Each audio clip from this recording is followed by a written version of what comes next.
What childhood rule from your parents seemed ridiculous until you realized its genius as an adult? So growing up, my mom had this one rule that made me furious as a teenager.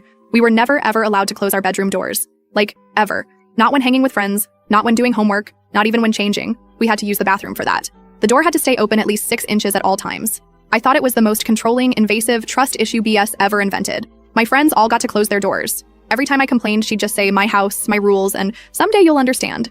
This wasn't like a religious thing or anything weird. We weren't super strict otherwise. But this one rule was absolute. If I closed my door, I'd lose my phone privileges for days. The only exception was at night when we were sleeping. But even then, it had to be cracked open. It caused so many stupid fights. Like when Veda came over in 8th grade and we wanted to talk about crushes, but we couldn't close the door. So my little brother kept walking by and eavesdropping. I was mortified. Or when I was trying on new clothes with Annabelle before a school dance and had to keep running to the bathroom to change while she just sat awkwardly on my bed. I swore I'd never make my future kids follow this rule.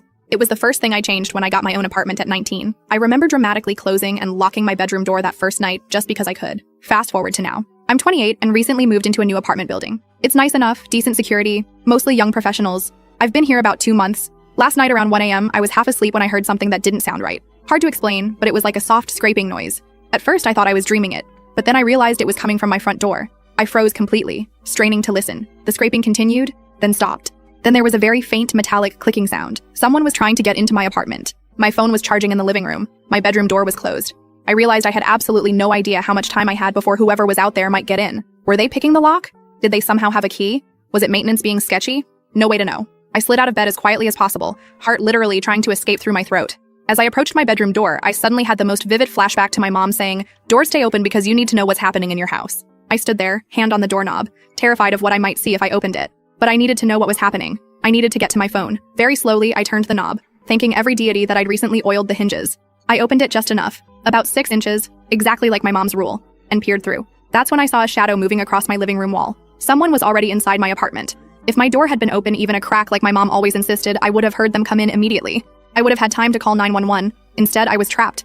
I closed the door silently, locked it, and dragged my dresser in front of it as quietly as possible. My hands were shaking so bad I could barely dial 911 on my smartwatch. The dispatcher told me to stay put and not confront the intruder. I heard them moving around in my living room, opening drawers.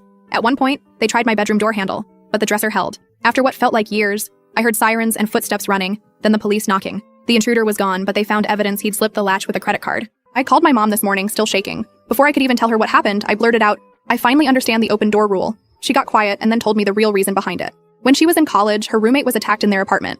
My mom had been home but didn't hear anything because both their doors were closed. She's carried that guilt for 35 years. She never told me because she didn't want me to be paranoid, just prepared. The open door wasn't about controlling me, it was about situational awareness, about knowing what's happening in your space at all times.